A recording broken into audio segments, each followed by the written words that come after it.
Michelle, are you ready? I was born ready. She's an award-winning author, speaker, and podcast host who serves on the National Faith Advisory Council. She supported Donald J. Trump for president before it was cool, from her she shed in her beautiful backyard. This is the Michelle Moore Show.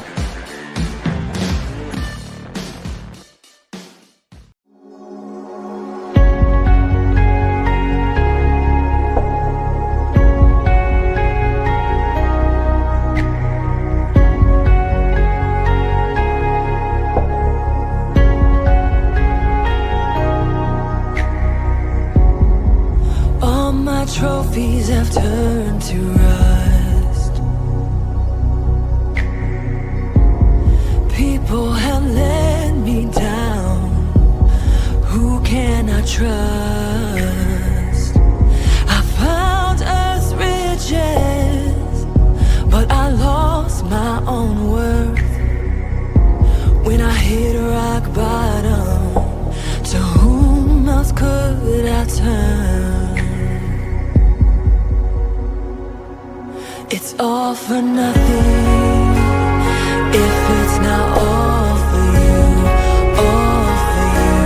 I'm merely existing if I'm not existing to worship you. 'Cause kingdoms fall and reigns will end, empires crumble and left in ruins. It's all for nothing if it's not all for you. All for you, Jesus.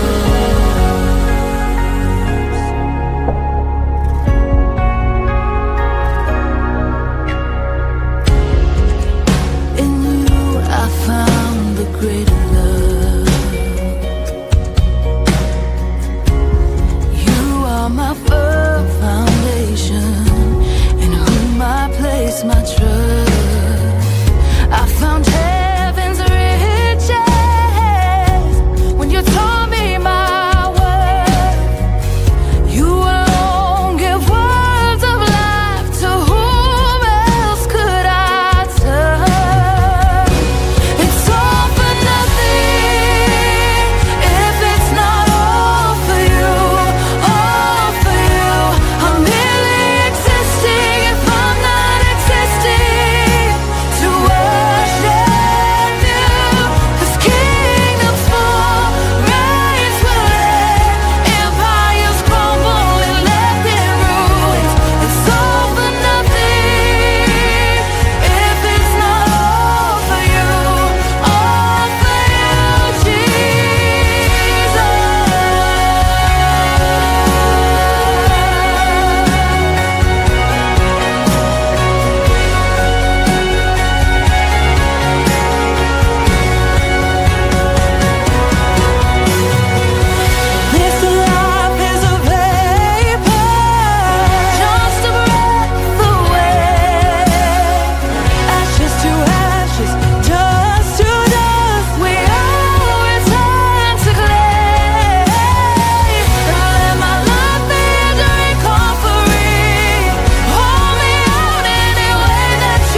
Hi, everybody. So glad that you're with us today. Happy Monday. Oh, my goodness. So much going on. Okay. So I have to laugh.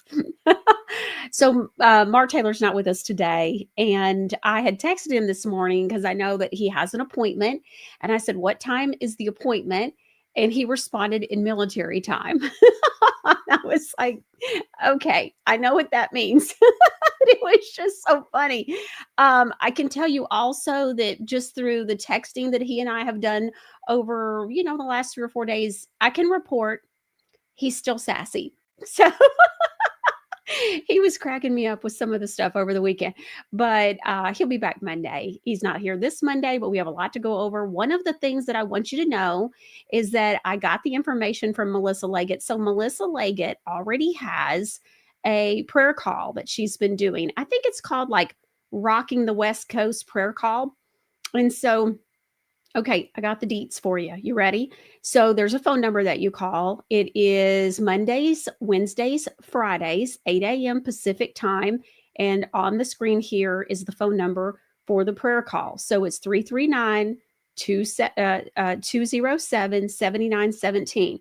So make a note of it if you can. And again, it's Pacific time. So just be aware of that. But many of you have been writing and asking me about her prayer call and how to get the details and all that kind of stuff. Now, she has some personal things going on with her mother. Her mother's been very sick. And so, to have her come on a show right now, it's a little bit more difficult, or to do some time with us.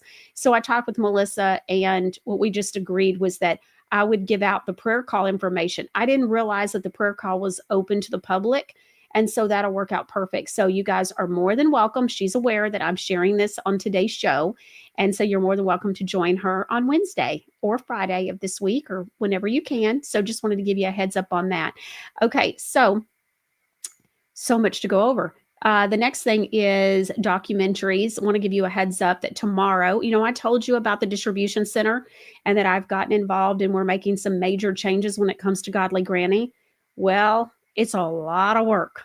And so I am not going to be here live tomorrow or Wednesday in working with and traveling to get everything changed over. It's a lot of prep work and a lot of stuff going on. So, and a lot of just details. Let's just call it details. So, tomorrow and Wednesday, I will not be here live. Of course, we'll be doing documentaries. So tomorrow is the roots of the Jewish mafia. You're going to see why, because today we're going to be talking about some stuff. And we want to make sure that you've seen the roots of the Jewish mafia. This was one of the life-altering, game-changer videos that I saw. A friend sent it to me almost 3 years ago and really right at it and changed my life completely.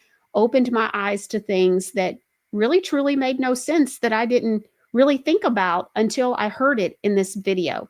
It's about an hour long. We're going to play it for tomorrow's show. And then Wednesday, we're going to talk a little bit about this today too. So propaganda, the manufacture of consent. And so where did it come from? Producer Ron, that reminds me, I want to show that image that you had screenshot today as well, that I said I wanted for the show today. So I want to see that too. And so the propaganda documentary, the manufacture of consent. And so where did propaganda actually come from? And it really was actually manufactured from a man named Edward Bernays. And so you're going to find out about that. Now, this weekend, I saw a video that actually says that Edward Bernays' son is who owns Netflix. If that's true, wow, that's interesting. So I got to look that up. Okay, which there's a whole nother thing too, by the way, a whole nother rabbit hole I've been going down about the industry when it comes to who owns the veterinarian practices, the insurances for your pets. Oh, there's a whole bunch of stuff. And so much of it is owned by the big three: BlackRock, Vanguard, and State Street. Yeah, veterinarian practices, or like the insurances for your, yeah. So veterinarian practices, like owners, like of these, like individual veterinarians that have these practices that they own throughout the United States, what's happening is they are on a weekly basis, daily basis, whatever it is, they are being bombarded about selling of course, this is really a parallel to the real estate industry, because I saw this in the real estate industry 5 to 7 years ago running rampant. Really, I would say almost like 7 to 9 years, but it's just gone to a whole nother level in the last 5 to 7. But they were the real estate industry, at least in like Middle Tennessee, I've seen it this way, where you would have a home on the market and an investor would come in, an investor group, and they would offer so much more than what the home was even really worth. And they were coming in and pretty much buying up neighborhoods. And so, and that's really when I was reading up on what's going on with these practices and how these veterinarians are starting to look at retiring. They're getting older, but they own a practice. And so what they're doing is, even the ones that hold out and say, no, I'm going to take less and I'm going to give it to another veterinarian. I'm going to sell that. I'm going to do the deal with them. Well, like in one case, a lady sold her veterinary practice to another veterinarian. 2 months later, that veterinarian sold out and made a ton of money. Yeah. So there's a lot of stuff going on, and with that, and then there is a insurance company that does the whole thing about like insurance for your pet. Like, if your dog gets sick, it's just going to be so expensive. So we're going to sell you this insurance. Well, pet insurance, the name of the company is Lemonade.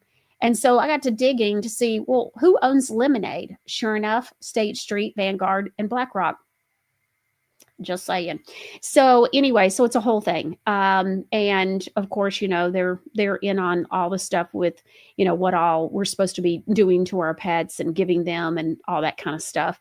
I also just want to mention, while we're on the subject and it's coming to my mind, make sure that you keep in mind also what you're putting on your grass. Because I was just telling producer Ron today, I'm like, I'm starting to really watch everything, even about the yard. And so, we've been told the dandelions are weeds, and we find out that there are a lot of medicinal purposes for those. For us, they're really good. Well, what about the dogs and the cats, the kitties that we got running around in our yards, and we're putting down all of this Monsanto stuff that we think is to make us look like we've got this beautiful yard, when really, how are we poisoning not only ourselves, but our fur babies? And so now we've got all these fur babies that have all these health issues, and I'm wondering how much of it has to do with your yards and what you're putting on the yards. So as of this morning, I called my yard guy and I canceled my treatments and said, I don't want you to put anything else on my yard. I don't care that it looks bad.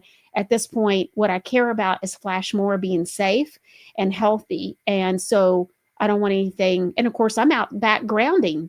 And so I have my kids grounding and my husband. And so you got to think about this stuff. And so it's got me to really thinking. And quite frankly, I don't even really trust like the grass seed and stuff that has been provided to us that says organic. And so as we know, even that has been skewed. And we just showed a video about that late last week. I think it was Friday. So, okay. So wanted to share that with you as well. The next thing is Hurricane Helene donations. We've had some of you that just don't know where to see in Rumble the show description and all that, where we put this information. So I just want to make sure that you know. So in order to be able to give to the recovery for Hurricane Helene survivors, you can always Venmo, PayPal, or send me a check or a money order.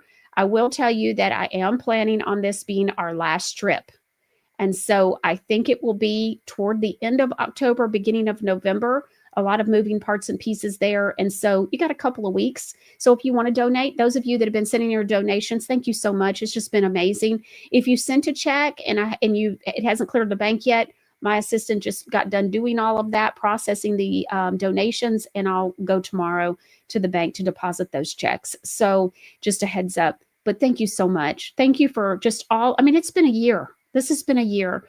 And now, because of your generous donations, we're going to end up at over $250,000 in food, supplies, love offerings, all of that, which is absolutely incredible. So just amazing. Words fail me. I would have never in a million years thought we were going to do that much. Okay. So I want to also tell you, when we talk about Godly Granny, oh my word. So in the last couple of days since Friday, I've had 2 packages delivered at my home that don't belong to me. In fact, Friday night, FedEx that morning delivered something. It was my address on there, but it's not mine. It's not my name on there. It's my address. So my husband literally went up and down the street, meeting some new neighbors and everything, because there's new construction around us and we've got some new neighbors. And so trying to find the owner of this package, even though it was our address, it wasn't our name. So we thought, well, maybe it's one of our neighbors and they just got the box number wrong, but apparently not. And then this morning, now Amazon has delivered something to the wrong address. So I open it up and I'm like, there's no way I ordered this, and nobody in this home would have ordered this. And so come to find out, I look at the label because, if it's on my front porch, I just open it. And so sure enough, it turns out it's to a neighbor down the street. So those of you that, maybe don't get your package and, you get notified that we're saying your package is delivered, just be patient. We'll find out what's going on. Sometimes the wrong things just get delivered to the wrong places, I guess. But anyways, I've got a viewer comment that I want to share with you as well. And so let's take a look at this. I want to address this today from a viewer. And so this is about which Bible. She's saying, my loverly says, I am having a tiff with myself about because I am not sure which Bible that I should read. Too many versions out there. I noticed some wording changes and discrepancies. Just not sure anymore. And so that was this morning at 7:02 a.m. Central Standard Time. And so I wanted to share this with my loverly and those of you that maybe don't know my story of hearing and seeing God gave me a vision and gave me a word. And so I just stick with that. I know there are a lot of versions of the Bible. It's kind of scary, right? And so here's what I do. And I want to give you a word of encouragement as well with this. So I had a vision early on. We're talking about like 23 years ago or so, where I was really I guess it was about 21 years. I was really being accelerated in my walk with the Lord. And I have told this story before where my oldest son, my first child, had been born. He was premature, so I was home with him for 3 months. He was 6 weeks early, and then they say, you stay till full gestational age plus the 6 weeks. So I stayed home with him for 3 months since he was 6 weeks early. So one day, he's at about 6 weeks old. I start taking him out. We load him up in the car, drive an hour, and I go to a Christian bookstore, and I walk in with him all loaded in his car seat and in his stroller. And the lady says, "Can I help you find anything?" And I go, "Oh yes, the Bibles, please. Can you tell me where the Bibles are?" Now, at this point, even though I'm 31 years old, I was not raised in the church, so my friends think it's just amazing that, I could be 30 years old and not know the story of Noah's Ark and things like that. I was really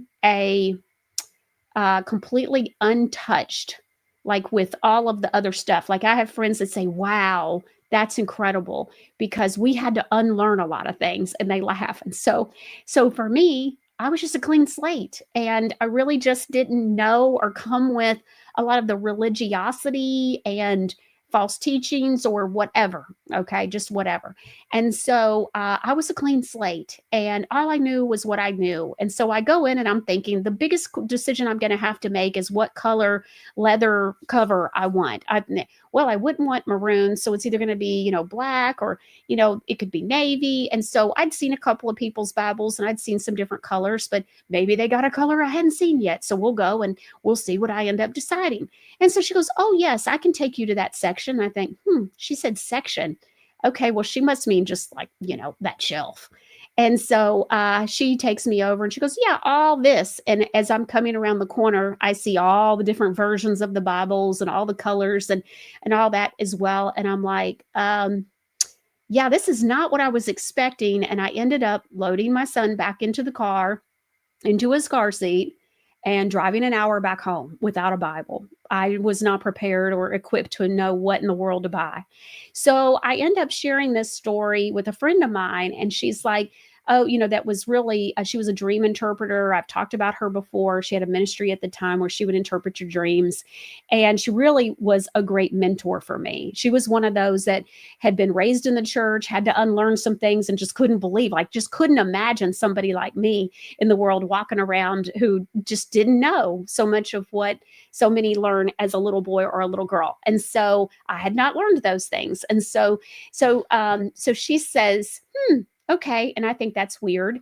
She doesn't tell me like which Bible to buy or which one that she would recommend. I didn't feel like I was supposed to ask her, which was very odd. And so I just didn't, that's the only way I can explain it. I just didn't feel like it was an awkward silence. I'm thinking, well, if she wants to tell me, she'll tell me. She's not telling me. So, okay. So long story short, I end up having a dream and a couple of nights later. And I have talked about this dream. It was a really good dream. And I was very early in understanding about dreams and dream interpretation.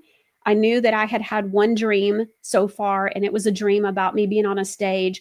And when I saw the dream, I knew that I was on the stage sharing my story. I didn't know to call it a testimony at the time.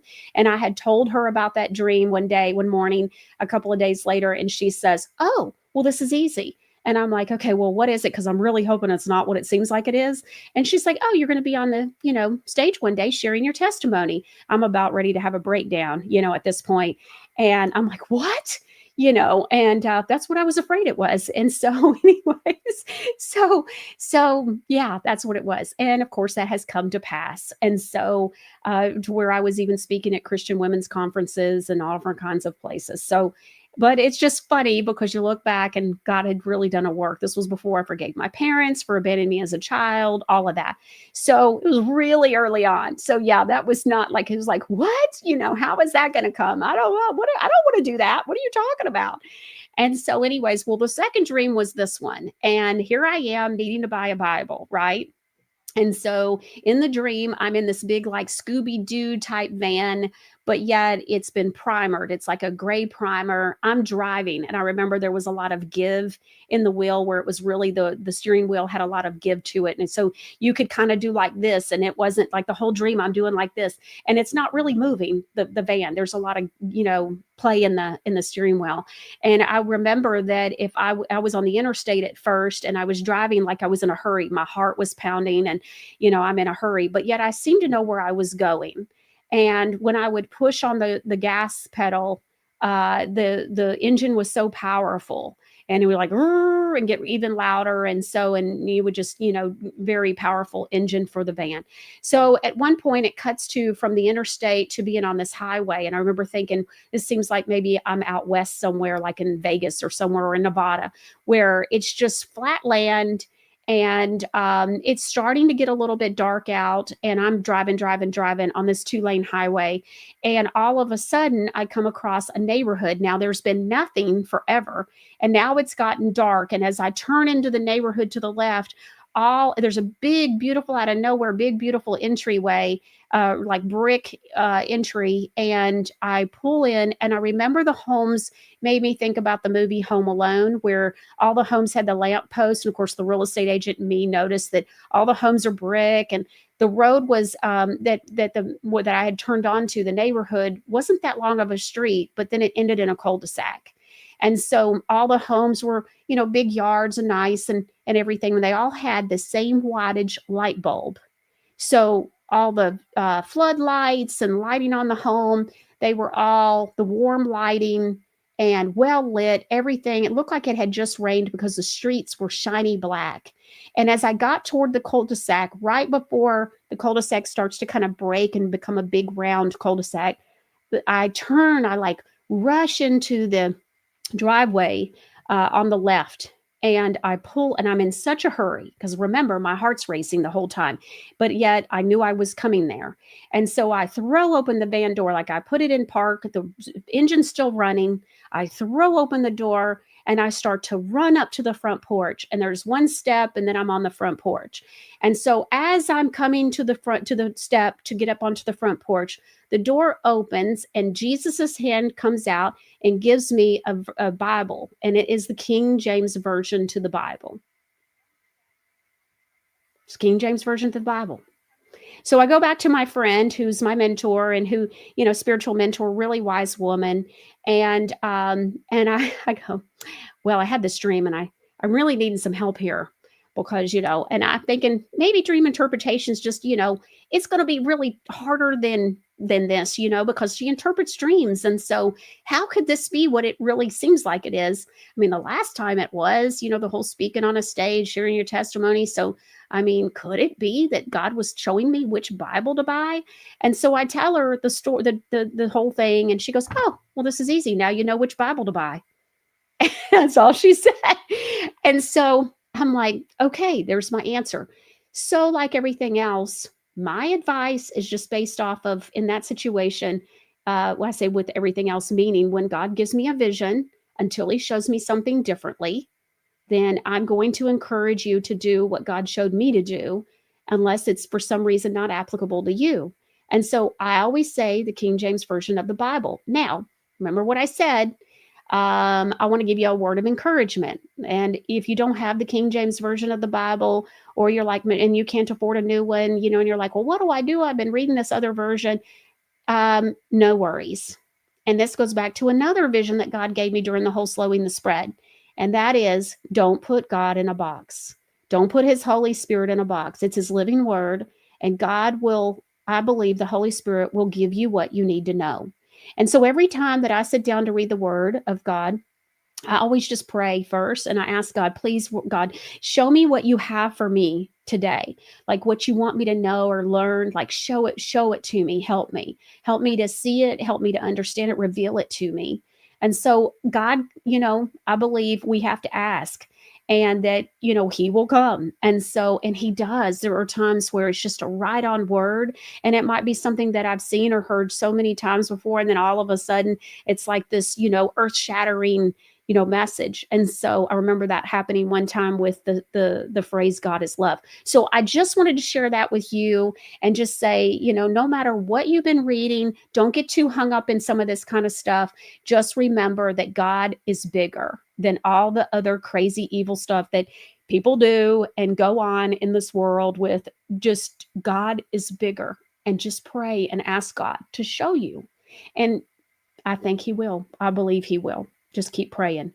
All right. I hope that helps. We're going to move on. Okay. All right. So I've got a few videos today of some things I want to go over with you. As I had said earlier, tomorrow we're going to be showing you the roots of the Jewish mafia video. It's a really good educational video that, like I said, was extremely impactful for me. Well, today I want to show you some videos that have to do with Israel that kind of lead up to that as well. But I want to show you some historical things. And I believe that there's something going on. This is going to make sense in a second. But the whole Charlie Kirk stuff, okay, we don't know. Is it a distraction? All right. So on September the 28th, there were a number of major things that happened the week leading up to September the 28th.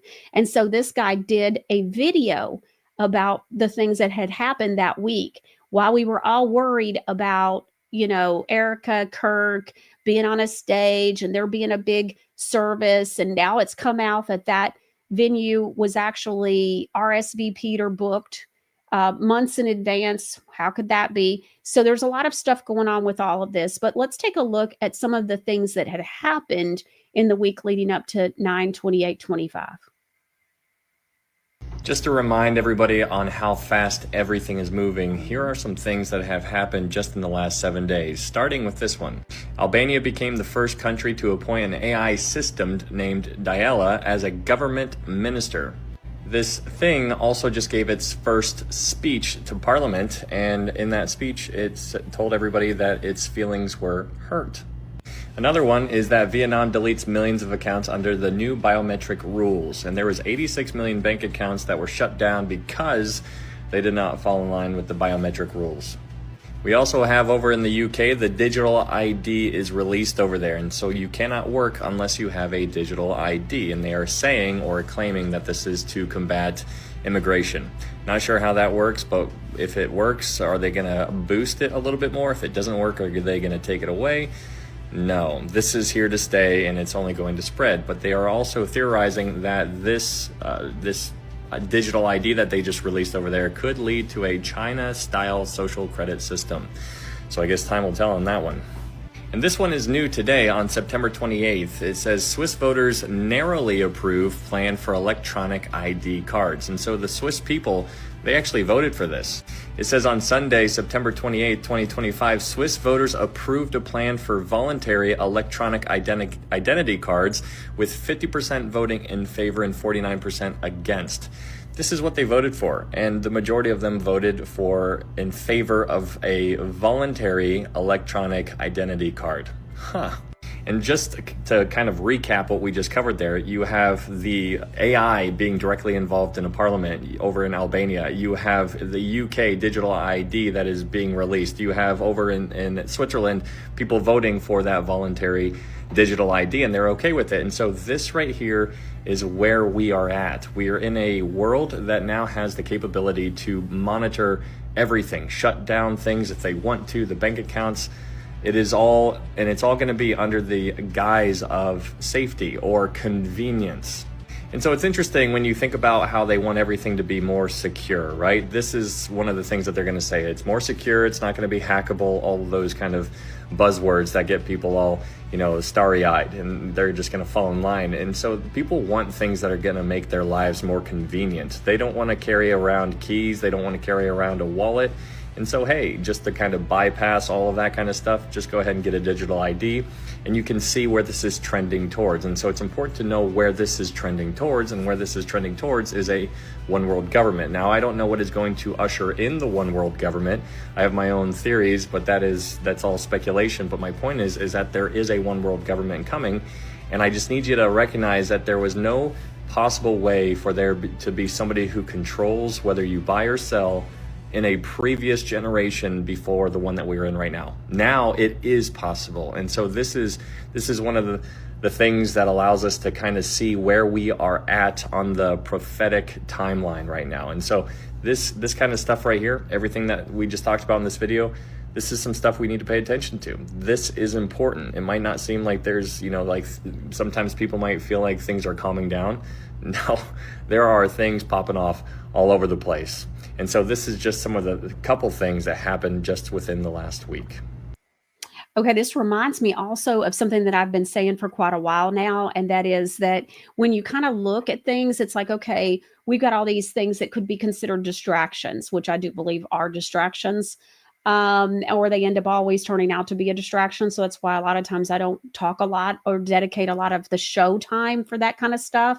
And I don't dedicate a lot of my own personal time for it, because I just kind of let it be what it is. And I'm just not going to, I didn't watch the Erica or the Charlie Kirk Memorial and all that. I just didn't even watch that stuff.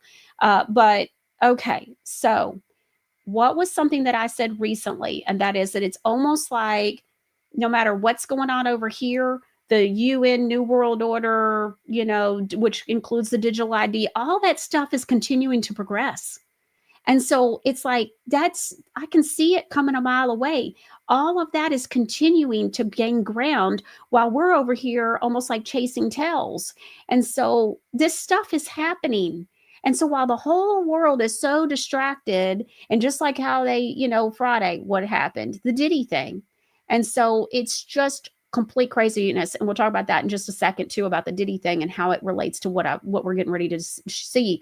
But I just want to point that out, that it seems like a lot of this is distractions, distracting us from actually really getting organized and doing something that actually really makes a difference. And so they're getting further down their New World agenda while we're worrying about Charlie Kirk and Candace Owens and what's going on. And so when it's, to me, remember what I said a couple of weeks ago, this side of heaven, we'll probably never know what happened. What really is the truth? And I brought up, do we really know the truth about JFK? Do we really know has anybody come out and actually admitted the absolute truth? And so there are so many things that are in the news or have been in the news in the last couple of years that we still don't have closure to. And let's not even open up decades long stuff even. But there's so much of it that's just unsettled, not really sure, so just want to point that out. All right. Now, in this same vein, MK Ultra whistleblower warns that everything in the news is a distraction from what is the real problem. Let's take a look. Recently, I was asked to be the chief advisor on a committee related to the brain-computer interface and its relation to the international standards for technology. That basically is they're a group of countries all over the world, and they all have committees that represent their country. Those committees determine what the standards are going to be for technology when it's commercialized and goes all over the world. Like, for instance, the phone or a toaster or whatever, it's got to meet certain safety standards and all this type of stuff. These committees are determining public policy about what's going to happen when you interface the brain, the computer, AI, and quantum. That's going to end everything. Period. It's the end. It's the initiation of the decapitation of our relationship to God. Will become cybernetic. Will become, instead of carbon, will be silicon-based life forms, cybernetics, and they're going to do this via voluntary compliance. Most people will walk right into it, not even knowing that they're doing it or want to do it, because there's portions of the population all over the world, in the younger generations, that feel that humanity has no hope at all, and they're going to fuse with this technology already. So the brain-computer interface, it's tied in to everything. All our warfare systems, all our banking systems, all our health systems, all in the ways we do commerce and move about in culture. This is the extinction level event, because you no longer are an organic free will human being. You're now fused, tied into the cloud. And there's a documentary film crew that's recently contacted me, and I've talked to many people behind the scenes now. I've not been really public, not as much as I used to be, because I've always been in the solution orientated thing. Don't tell an audience just a problem without telling them a solution. So I don't want to come here and say, okay, we're at the end of civilization, and that's it. Bye, have a nice day. Rather than inform your audience, inform the people that will see this either live or taped or a year from now or 6 months from now, that this is the point where you can no longer be a spectator, period. Because everything that's in the news today, when this will be aired, is not relevant at all. It's all misdirection. And I say it's not relevant at all, not because it's not important, because it is important. But the behind the scenes, the powers that be want everybody distracted with the Epstein and the war and Gaza and Africa and all this other stuff. Okay. So, like he says, it's not really, putting first things first. And so when he's got on there on the screen, it said Epstein, Gaza, Israel, and Kirk, as in Charlie Kirk. These are all distractions. Look at where the Diddy stuff got. Remember back when he was arrested and all of the big uproar and the big brouhaha about Diddy, and how much energy was put into all of that with people? And then look at where we're at. He gets like 4 years and a little bit. Okay, let's look at, also this reminds me of a post that I did this morning on Facebook and also on X. I said, is 6 months justice? So you're talking about former Texas megachurch pastor Robert Morris pleads guilty to sexually abusing a 12-year-old girl in the 1980s and will serve 6 months in prison. 6 months. So I said, is 6 months justice? How would you feel right now if it would have been your daughter he sexually abused? I think 6 months is a travesty, and we should all be outraged. To the girl who is now a woman, I'm so sorry you'll never receive justice here on this earth, but God. And so here's the deal. This is another example, just like with Diddy the other day. This is a joke. This is a slap on the wrist. That's what this is. And so it's so frustrating, because here we are, we're thinking, this is not justice. People are like, well, Diddy's going to prison. Yeah, for 4 years. That's nothing compared to what he should be doing. And the same thing with Robert here, Robert Morris. These people should be in prison for a lot longer. This is not accountability. I'm sorry, it's just not. It's not justice, and it's not accountability. Look at the stuff they're doing to us, though. And so it's just not accountability. We're not getting anywhere. All right. So I wanted to bring that up because I think it's very important. And I think we have to look at that. Like, what are we really getting? Where are we getting with this stuff? We keep letting survivors, whether it's human trafficking or sexual abuse survivors, down over and over and over and over and over. And so there's over and over and over and over, there's no accountability. There's no true accountability. Who's on death row for all their trafficking that they've been doing? Who's actually doing some time? Like, I wouldn't be surprised if Ghislaine Maxwell wasn't sitting in some mansion on some island somewhere, to be quite honest with you. At this point, I'm at a point where I have to see Ghislaine Maxwell sitting in prison with my own eyes to actually believe it. I'm just saying. I'm just saying. Justice 311 says, I recently got my godly granny box last week and need 20 other things now, like ASAP. I need more space, shelves. I had to relocate and no room. I need me a she shed. I love it. That's funny, Justice 311. Well, just so you know, this morning I had a big, huge truck pull into the driveway and they were delivering cabinets because I'm having cabinets in my bathroom installed because I have so much stuff that I have to, and of course, bath bombs and different things. So, yeah, my sit down vanity, which I never liked from the beginning, that was already installed in the home when we bought it. So, I'm having all that kind of like custom fit for drawer stacks. So I'm having 2 drawer stacks taken and put in. So that happens tomorrow. And I'm very excited because that gets a lot of my godly granny off the countertops and out of my linen closet. Cousin says, back in the day, my grandmother used to take me dandelion picking with a teaspoon and we ate dandelions all the time. Maybe that's why I was never sick when I was a kid. Very interesting. See what I'm saying? So we've been taught that, oh, these are weeds, but they're actually healthy for us.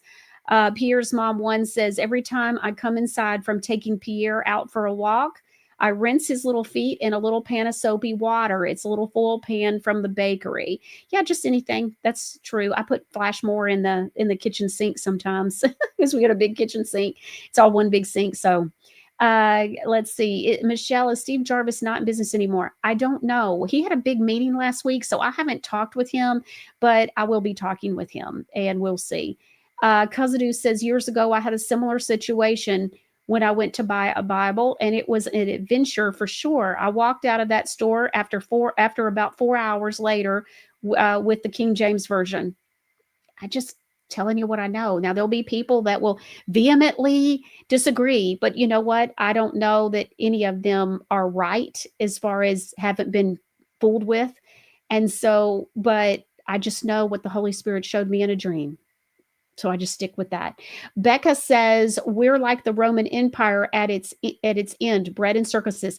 Thank you. Yes, that's what the NFL games are for, right? Concerts, all that ridiculousness. Another viewer says, Michelle, I've never regretted spending my time with your show. It's always time well spent. Well, thank you. You know what? And it's very humbling for me that people would spend just spend an hour or 2 with me. And it's an honor. And we always, just like producer Ron and I were praying right before the show, we just pray that God is glorified and that when you leave your time with us, that you feel closer to him, not further apart. So KM Sunshine says, I'm outraged over that pitiful sentencing. Which one, Diddy or the Robert Morris? Because they're both pitiful. R. Poteet says, Michelle, we need to figure out a way out of these digital IDs. Yeah. Yep. And so there's just so much going on. And you can see it if you just take a step back. You can see it. Like I said, I just keep for over a year now, I've been seeing this vision. And the vision is like 2, like how far things are, 2 tracks. And we're on the left, and it's all this other stuff that, keeps distracting us. But and this one's like the New World Order, deep state, cabal, all that stuff. And it's just moving along. And so, and I get distracted. I mean, I get discouraged a little bit too sometimes because people that I know that they're well informed will still think that there's a politician that's good. And it's just so shocking. And so, well, between that and then just, it's weird to me.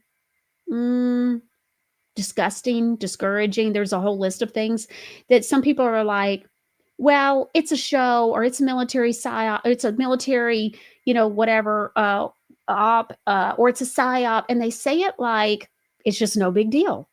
Like, this is not okay. It's complete insanity. And so I just don't want to ever get to the point where I am that like, oh yeah, it's just another military. I mean, people sound crazy when they talk like this. And so it's interesting. It's just interesting.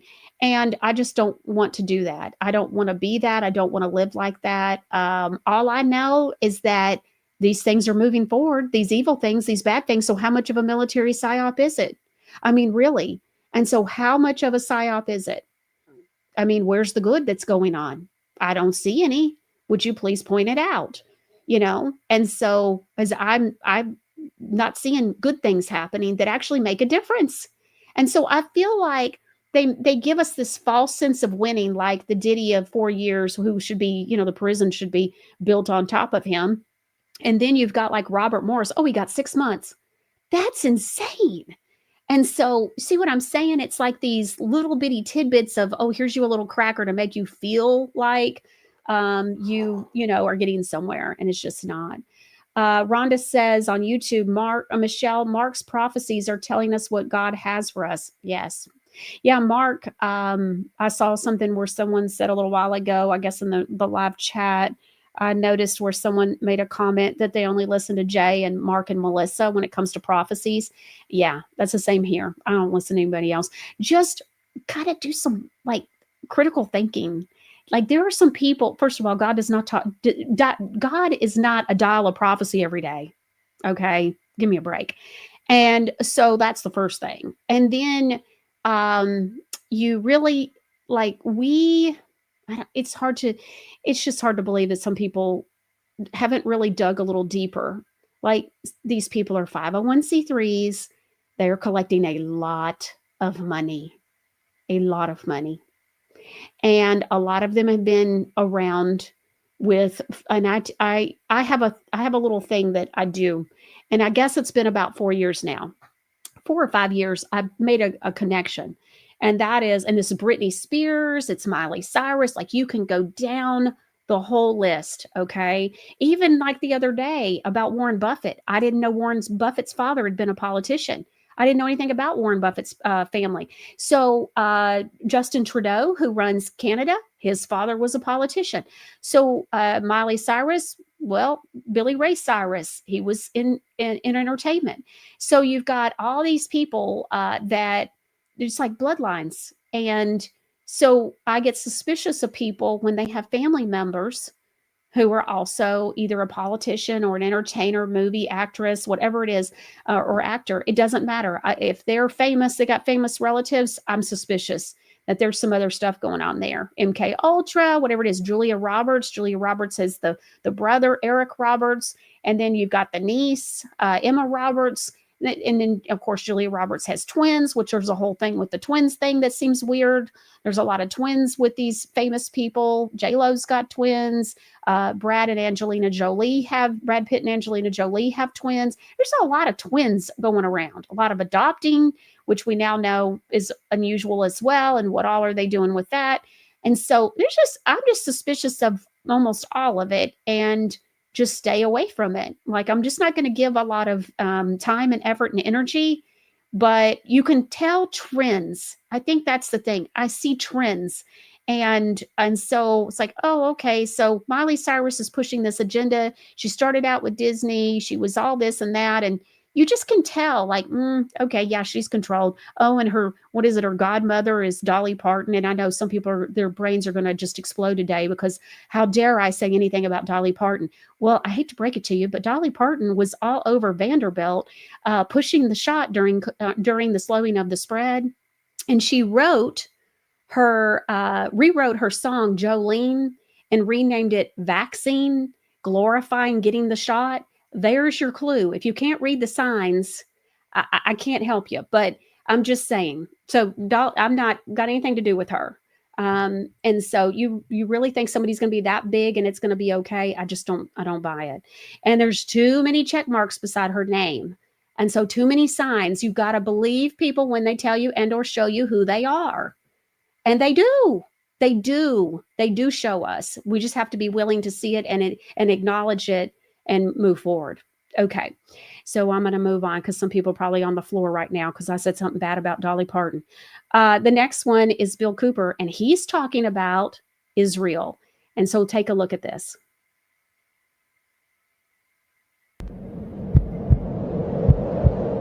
Israel was created as the instrument to bring about the Battle of Armageddon and the fulfillment of prophecy, a war that will be so terrible, where nuclear weapons will be used, so that the American citizens and the other people in the world will get down on their knees and beg for no more war. And what is the answer to that? They're going to be told the only way we can guarantee no more war is if we destroy the sovereignty of nations and we come together as one humanity in a one world government. Right. Now I'm telling you, unless the American people wake up and stop it, starting in about 1996, the Battle of Armageddon will become a reality. Babylon is in Iraq. Read the book of Revelations. Whether you believe in the book or not, read it, because the men who are bringing this about are using it as their script. Well, the UN did indeed charter Israel as a sovereign nation. They were the ones who created this state. That is correct. It was really created by Great Britain and the United States, with the United States being the major instigant. Yeah. And, really, Israel is a corporation, just like every state is a corporation. So like the state of Tennessee, the state of Alabama, the state. So they're all corporations. If you're not familiar with this, you can also go to michellemooreshow.com and you can download the DUNS numbers report, and it will show you all of our kinds of stuff that's got a DUNS number, which is a Dun and Bradstreet number, shows that they are traded on the stock exchange. And so it's a great documentary resource I came across about 5 years ago and said, I might need this one day. So I've had it on michellemooreshow.com for a couple of years now, at least. And so it shows you just exactly what all our corporations, like these different government agencies that we think are working in our best interest and work for us and all that kind of good stuff. No, just no is the answer. Okay. And of course, like I saw something about Justin Trudeau's father was Fidel Castro. I agree. But the official language or story was that Pierre Trudeau was his father.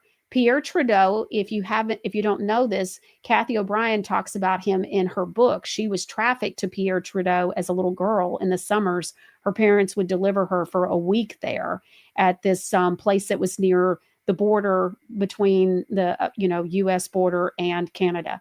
And so there was some kind of a upscale retreat there, and she would be, of course, abused there, and a lot of times until she got too old for Fidel. Not Fidel, but Pierre Trudeau. But it's just more. It's again family members, and so wow, what a coincidence! Now Justin Trudeau is in politics. It reminds me also of an interview I watched of a woman who was a bloodline. She left the whole thing and said that she was able to be alive and remain safe because she was a bloodline, and they don't kill one of their own like that. They kill what they would consider, like she says, like dogs, where you have purebreds and then you have mutts. Well, she says they consider people like us a mutt. And so we're worthless. We are worthless eaters, as the, word on the street is, right? And so it was very interesting because in the interview that I listened to with this woman, she said by the time that you're about 4 or 5 years old, they've already been able to run all different kinds of tests on these children of the bloodlines, and they've already determined, okay, yep, you're going to be a singer. You're going to be you're going to be in politics. You're going to do this. They have already figured out what your path is. And so makes me wonder about there are videos of little Britney Spears at 4 years old singing with a hairbrush. And of course you had, what was the You've Got Talent kind of thing, the America's Talent thing with Ed McMahon. And so Justin Timberlake was on there.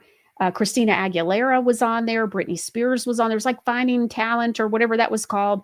And so there's a bunch of that out. And it just kind of makes you wonder if that's why, because it was just destined to be that way. Of course, you've got Britney Spears, and then her sister is also famous as well. And so it's just, I don't know, just a lot going on there. I smell skunk is all I can tell you. But when Bill Cooper talks about Israel, he's saying, really what he's talking about is the corporation Israel, just to be sure that you understand. Carol says, you're right. We're being given little teasers to keep us chasing everything but God's plan and purposes for us. That's why I keep saying, God showed me that vision last year where he said, with the lady in the pajamas in the bed, and said, I'm going to use you to help bring healing. The reason is because the healing is to help people, because that way they're not too sick to be able to fulfill the plans and the purposes for which they were created. And that's why I'm always telling you, it's important that you keep your eye on and keep focused on and keep first things first. I like to say it like that. Not saying that things aren't important, just like that man said. I'm not saying Epstein's not important. It's just that this other stuff's going on. Like, they're distracting you with the left hand so you won't look and see what the right hand's doing. And so might be a better way to put it. And so it's like, that's what I see when I take a step back. And that's why I just haven't spent a lot of time talking about Charlie Kirk. I told producer Ron the other day that I had a show idea and that I keep thinking about and pondering. And it's like, 47 things that don't add up when it comes to Charlie Kirk and this whole situation. I could do a show on that. I could do one a days long and show you all kinds of images and all kinds of stuff. But do I want to? Am I supposed to? Is that really what I'm called to do? I have to pray about that. And so just because I have a great idea I can have 100 great ideas before noon doesn't mean I'm supposed to do any of it. And so we'll see. All right. The next one is, have you seen this one? This video is a little bit older. It's exiled Shah of Iran, royal heir of the Persian monarchy, says that the Jewish lobby in the United States is too powerful because especially its power is focused on the interests of Israel, even though they're here in the United States, and it should be people that are, concerned about the United States. So let's take a look. Surely, Your Majesty, you're not telling me that the Jewish lobby in the United States pulls the strings of the presidency? Not entirely, but I think even a little too much, even for Israel interests. You think the Jewish lobby in the United States is too powerful for the interests of Israel? I think so. Sometimes they are disserving the interests of Israel because they're pushing around too many people. How do you mean pushing around? Well, pressuring. They have many means at their disposal. They are putting up pressure on many, many people. And at the end, I don't think that it will even help Israel. Why, if this is true, why would the President of the United States pay attention to that lobby? They are strong. Strong in what sense? They are controlling many things. Controlling what? Newspapers, medias, Your Majesty. banks, finances, and I'm going to stop there. Well, now wait just a second. You really do believe that the Jewish community in the United States is that powerful? They make the media reflect their view of foreign policy? Mm-hmm. Yes. We do not report honestly? Don't mix things, please. I don't say the media. I say in the media they have people. Not the entire media. Some newspapers will only reflect their views, yes. Yeah. Did you notice he says the newspapers, the medias, the banks, and the finances? So he was telling even back then, he was right. We've had many people that have tried to tell us the truth, just like when Gaddafi said, they'll make you sick and then sell you the solution, the remedy, the whatever to help you. Yeah, that's what they do. But they really don't help you. The solution is a pharmaceutical drug that has all kinds of other issues that it brings with it. Let's see. So some viewer comments. Deborah Lynn W. says all these Hollywood people's children become trans. Okay, so let's talk about this. Do you understand why? There's a whole thing with this. So when you make a deal with the devil, it's my understanding, when you literally sign a 20-page contract, they have a contract where you sell your soul and all of this in Hollywood. Okay. We've heard too many people come forward and talk about it. So they're literally signing a contract. There is going to have to be a sacrifice. So the sacrifice is either a mom, a dad, somebody really close. A lot of times it's the oldest son. Think about how many people have lost a child that are famous and it's their oldest son. Not saying that it's every single person, but I'm just saying that there's, it's not good. Oldest son. All right. Now, that is the sacrifice, but there is another type of sacrifice that counts as well, and that is the trans agenda. It is making the boy a girl or the girl a boy. So you got Ben Affleck, you got Cher. There's a bunch of them. It goes on and on. J-Lo, Angelina Jolie, and Brad Pitt. You name it, they got it, right? Gwen Stefani's got one. She got 3 boys. One of them's acting all girlish. Charlize Theron, any of them that are really big. And so there you go. That is part of the whole deal. It doesn't always have to be that a child dies. It can be that they have the whole sex thing, and so change over. And so when they become trans, it is part of it. It is considered sacrifice. And so that is one of the sacrifices that I don't know how it gets determined, which one dies and, versus a trans and all that. So I don't know. I don't know how all that works, but I just know that that is part of it. And so there's 2 types of sacrifice. One of them is a death. The other one is the trans agenda, which of course they got to, push that agenda. And so producer Ron and I were talking today when we were together and for a little bit, and we were talking about how it's just crazy how much of this is going on, but they got to push it. Why do they want to push a lot of this stuff? Well, because it's against God. It's not godly. It's not of God. It's against what the word of God says. And so if they can sever you from your relationship from God, you can be suicidal, you can believe lies, you can be depressed, you can be a million horrible things. And you guess what? And you won't be worried about being about your Father's business. You won't be worried about the plans and the purposes for which you were created. And that's what they want. They want you lost. They want you hurting. They want you on pharmaceutical drugs. They want you doing a million things that has your eyes off of him. And then if your eyes are off of him, then they are golden with you and leave you alone in a lot of ways. So that's what this is really about. It's good versus evil, period. Jules says, I was really disappointed when I heard Dolly pushing the shots. Also, I heard that she donated to help fund it. No more listening to her. Yes.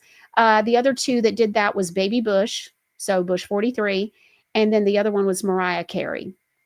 And so, she's so far, and another one with twins, but she's so far gone. Like, she was on Richard Branson's Island. She's got the whole butterfly thing. She was married to Tommy Mottola, who ran Sony. Like, we don't really even know a lot about her. I know, wasn't it like her mother and her sister just recently passed away a few months ago? It seems like they both passed away.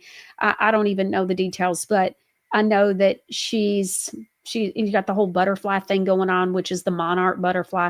So again, they're twisting and perverting God's creation. And so, yeah, not good. Remember Michael Jackson saying Tommy Mottola was the devil? Well, she was married to the devil, apparently, according to Michael Jackson. Justice 311 says, I had to go to the store the other day and saw kids dressing as this thing that I heard called furries. It was not for Halloween stuff either. This is very troublesome. What the heck? Yeah. So, there's been schools that have even had where they have litter boxes in the bathrooms for the furries. These are kids that identify as an animal. They call them furries. This is complete insanity.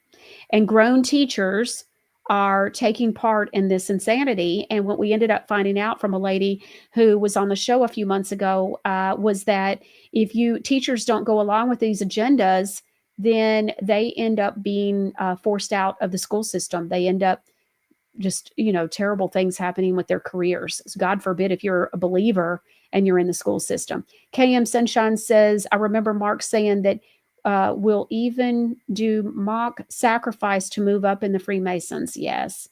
Okay, so we'll keep going. Remember Robert David Steele? Let's take a listen to something that he said quite a while back. People don't understand that we went to war in Iraq on the basis of 935 lies, that Dick Cheney ran 9/11. They don't understand that the Zionists own most members of Congress. They don't understand that CIA, the FBI, and NSA are blackmailing most members of Congress to protect their budget and build their budget. This is all insane. There is legislation before Congress that makes it a felony to criticize Israel or call for a boycott of Israel.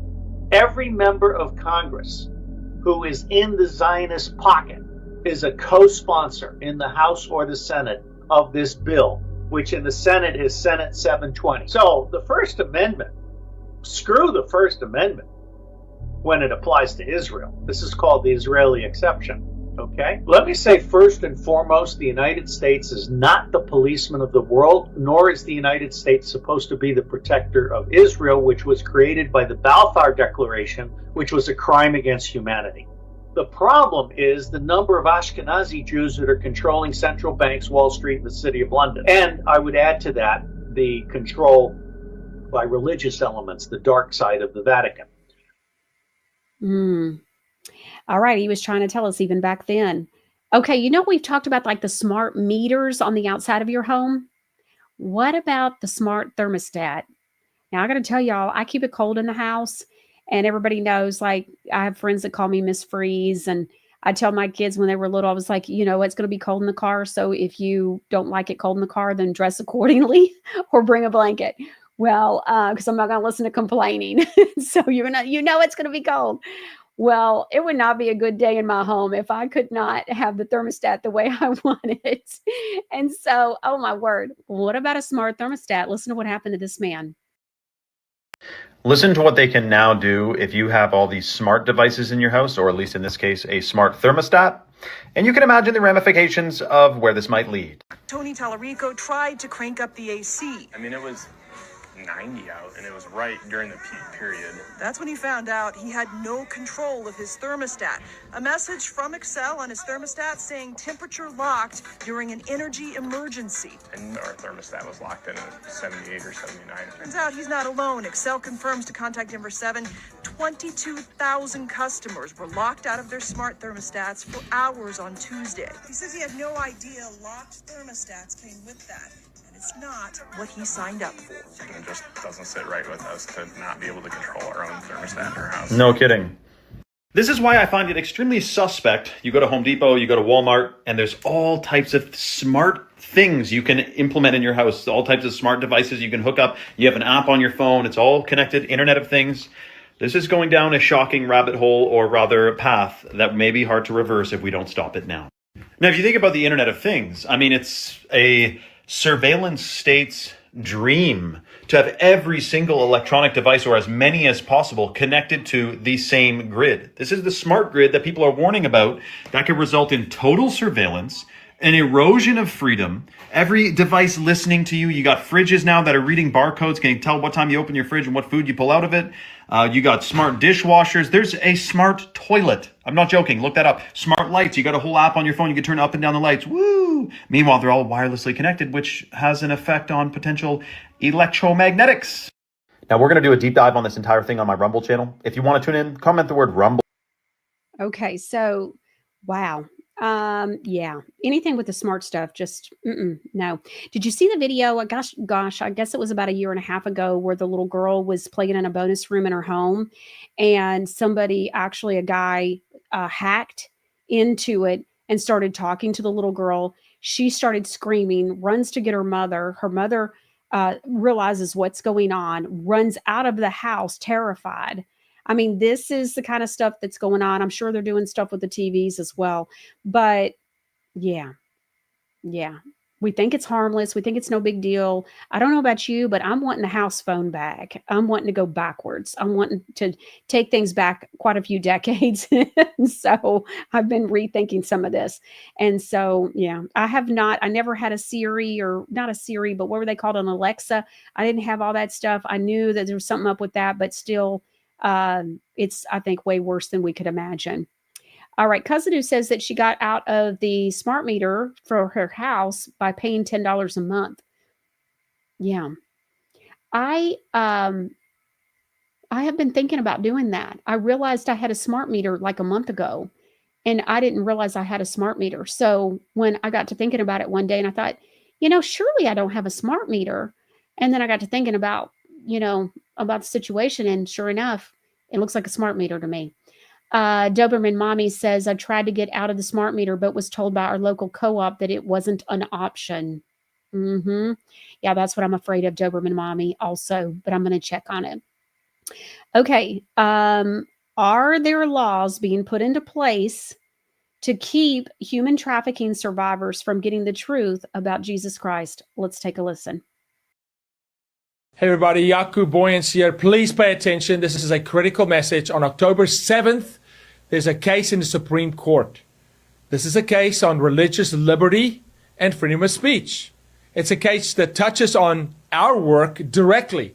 You know, we fight human trafficking. I've told you that one of the most difficult things to do is to rebuild a life after rescue.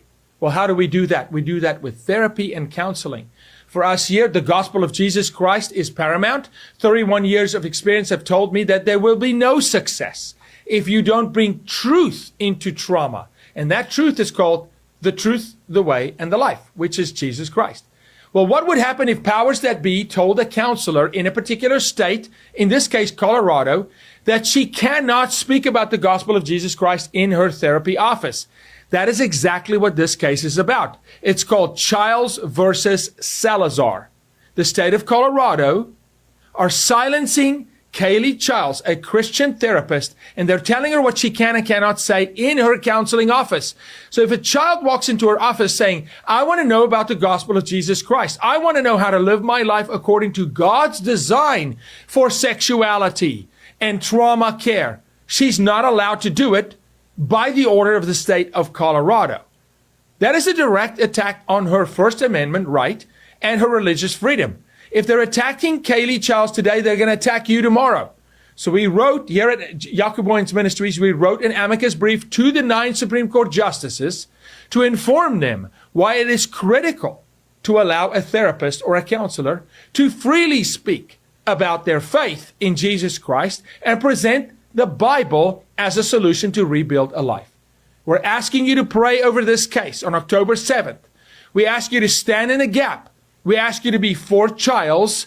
We are for Childs. This is a pivotal case that I pray the result would be a precedent set in Colorado that counselors and therapists can, in fact, freely speak about their faith to the most victimized and traumatized in our society. God bless you. Yeah, so that's tomorrow. So we need to be praying, making sure that this does not, Colorado, Colorado's so far gone. It's crazy, absolutely insane. Let's see, BB Me says, still have an old-fashioned rotary phone, Michelle. Yeah, newer is not always better. And so maybe sometimes it just takes us a little bit to figure it out. Justice 311 says, remember as kids that we had no cell phones. We just had those pagers to beep us to call someone later on. LOL. I remember. I was rocking the pager when I got into real estate. If that tells you how long ago I got into real estate. I got my license young, though. I will tell you that. I was always the youngest one in classes. And that was back in the day when a lot of real estate agents were driving Cadillacs and they all had gray hair. So I would go to classes and be in a room full of a bunch of older people. And I'd always be the youngest one in there, but I was rocking that pager. Okay. Deborah Lynn W says, back in the beginning of the shots, I heard people say that they felt like they were disconnected from God after taking the shot. I prayed that my relatives would not do it, but 6 did. 2 are now dead. Okay, lots of stuff going on. It's crazy, Deborah Lynn. It really is. It's just crazy. And it's so unfortunate because in so many ways, the deep state got a lot of ground during that time, didn't they? They really did. And a lot of that ground is still going. It's still, we're still seeing effects from it. It's still wreaking havoc in so many different ways. It's maddening. And that goes back to what I was saying about if you just look, when we look at it and we say, okay, we got these 2 parallel races we're running, the good and the evil. And, at the end of the day, which ones of these things the things that go on in our lives are distractions while we're back over here worrying about stuff that really in the grand scheme of things is one big fat distraction. What does it really matter what happened with Charlie Kirk? Is it going to keep us? And I hate to say it that way, but is it first things first? Because whether he was assassinated or whether he was whatever, and whether whatever happened to him, not trying to be callous, but I am saying in the grand scheme of things, what is going on with moving forward with the digital ID. And, you know, we got to think about our future generations. And so, yeah, there's just too much stuff that doesn't add up to that whole situation on a million different levels in a million different ways, period. And so whether it's good, it's bad, it's whatever. Look, you're looking to people, just like with the Kash Patel thing. People say, well, he said 33 and all that and Valhalla. Okay, you're looking to Kash Patel to tell you the truth. This is the guy who wrote a book that has to do with witchcraft. Okay? I mean, that's really not somebody I'm looking to for the truth. I'm just telling you. I know it's become like popular to think that he's such a good guy.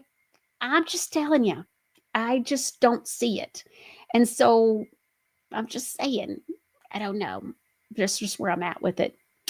And so, I mean, if while we're at it, you know, I just, it's crazy, you know, and it's like with the Marsha Blackburn thing, you know, she's running for governor of Tennessee and, you know, got a friend who is friends with her and who's asked me about her. And I'm like, look, has she ever told you the truth over lunch?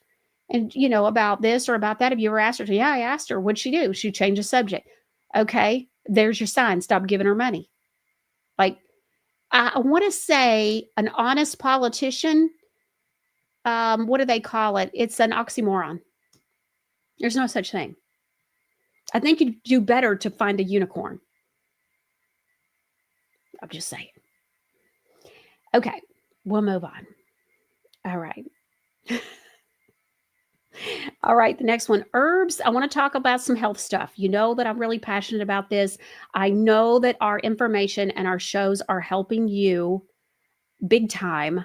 And I want to keep on because I'm getting so many emails from so many of you fighting cancer, or family members fighting cancer, a loved one, a friend. And so I know that our work is making a difference and I love it. I get contacted by people all the time that found a show from January with Dr. Mackus where I interviewed him, or this show with that thing and this. I get contacted from so many of you that say, I get my ivermectin from and got my Jace case and this is what it's done. I received an email last week from a lady that said she absolutely knows that her breast cancer has not come back and just absolutely believes that I was a big part of that because I was able to help her to get ivermectin last year and she's needing some more. So she's asking how to get in touch and get the discount and do all this. And so I know that this work that we're doing, especially these shows when we talk about the health related things, I know they're helping. I know it. I hear you and I get the emails. And so we're going to keep on pounding this stuff in because we know we got different people that see different shows. Not everybody sees every minute of every show. And then we have new viewers and they don't know any better. So we're going to keep doing this to try to help people. All right. This next one really gets me because you can tell this video is older, but it's the herbs that kill all parasites. Now, this is interesting because she says no matter the stage. So listen to this. It's very interesting. The 3 herbs that kill them all, whether it's the eggs or the redia or the cercaria or myricidia. These are all the stages. These are all the complicated little stages, are a wormwood combination, which is easy to get, a ground clove preparation, which is also easy to get. Just regular cloves? Regular cloves, but it can't be out of the marketplace because that's too old. They have to be fresh. Okay. And the 3rd herb is an extract of the green hull of the black walnut tree. Now these 3 together. You have to use them together because you have to kill everything at once. Otherwise one thing turns into the next. Right. How long do you have to take this? 5 days or 6 days. That's it? That's it. And what happened? The parasites are... Yes. All the parasitic stages are gone. Now you might think, well, the cancer still goes on, but it doesn't. That was the amazing thing. Now, how many apparently, people... Go ahead. Apparently, the growth stimulant, a central growth factor that is needed for all mitosis, for all cell division. And here now, with these little stages in your body, they are producing this or inducing it in you. And that's why your cells have to multiply. The good news is that when you kill them, all that growth factor is removed. That excess growth factor is immediately removed. And the cancer stops. All right. So there is an image. Producer Ron, if you would share where parasites live in the human body. and what body parts they can infect. So with the brain, it says brain-eating amoeba infection caused by parasite, and then it talks about some long name. The eyes, ocular larva, and so in the eye, the lymph, the lungs, the liver, the intestines, the muscles, and of course the blood, the joints, and the skin. This is a big deal. And so I just wanted to share with you what this lady was saying back. You can tell, like I said, that video, that interview is older. And so what is she saying? She says the fresh ground cloves, and then of course wormwood and blackwood. Do you know when I think it's the only time, if there's a second time, I'm not aware of it or that I can remember. But the time that I got a 30-day suspension from Facebook, I had shared about wormwood. And so if you couldn't get ivermectin, you could take wormwood, and I got a 30-day suspension. And so this was during the slowing of the spread. So you just, they weren't messing around. You couldn't share these things. Rocky 2000 says, Michelle's words, just no is the answer, needs to be on a shirt. I know, right? No. Well, no is a complete sentence. I learned this years ago. So someone says, hey, what are you doing on Tuesday? Can you come and help me? And blah, blah, blah. No, that's a complete sentence. You don't owe anybody an explanation.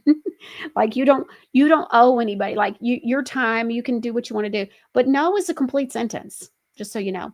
One of my best friends developed Guillain-Barré. I'm thinking that may be misspelled, but okay. After getting the shots, crippled her and put her in the hospital. She never got much better. It broke my heart when she passed 10 days ago. Oh, goodness, Crypto Cookie. I'm sorry to hear that. Says it was one of her best friends. I'm sorry to hear that. Fasting and fruits and vegetable soups. Yep, in the Bible. Yes, biblical diet. Okay, so let's keep going. Got another one for you. Remember the other day? Well, let's first do Dr. Brian Artis. Let's listen to this. It's very interesting. Did you know that during 2021, while we were all locked down at home during COVID-19, that our government in the United States was paying researchers to investigate 2 of the 36 poisons that were found in all COVID patients, and they injected them into mammals and created within 72 hours glioblastoma tumors. Right. And then they were paid by our government to see if they could reverse glioblastoma tumor formation that they created in 3 days or less. And do you know what they dissolved within 72 hours glioblastoma tumors with? Nicotine. Did you know nicotine is a published cure for Parkinson's disease, MS, Alzheimer's, ulcerative colitis, all arthritises, all of them. Psoriatic, gout, osteo, rheumatoid. Did you know it's also a published cure? I already mentioned it, myocarditis. Did you know that autism traits? Yeah. They've already investigated nicotine patches between the shoulder blades of all children and adults, and within 7 days they see improvements in all their symptoms. Yeah. It's amazing. The nicotine patch. I'm getting ready to do that. I was going to do it this last weekend, and it just too much going on. I'm concerned that I'm going to get sick because I tend to be sensitive to things like that. So we'll see. Pierre's mom says, do you have the Wave Watch could come up with a payment plan? Oh, do you think they do have a payment plan, honey? And then also they have it where you can use, like where you do the spending account. So there's that too. And then I saw something where somebody was saying that they wanted to get the Wave Watch, but couldn't because you can't move around. Yes, you can. I move around and do all I want to do wearing the Wave Watch. The only thing that they say that they don't recommend you do is like go play tennis or go run a marathon. But other than that, like I wouldn't go work out at the gym with it on. But other than that, you're fine. Like getting up and doing yard work or whatever, you'd be fine with the Wave Watch on, sweetie. And going and getting in the car and all that. Yeah, you're fine. I wear mine all the time. Producer Ron wears his. Yes. Okay. I was just looking to see. It seemed like I saw something else, but I don't see it right away. So we'll keep going. Remember the other day when I was talking about sunlight? Well, take a look at this image that I found.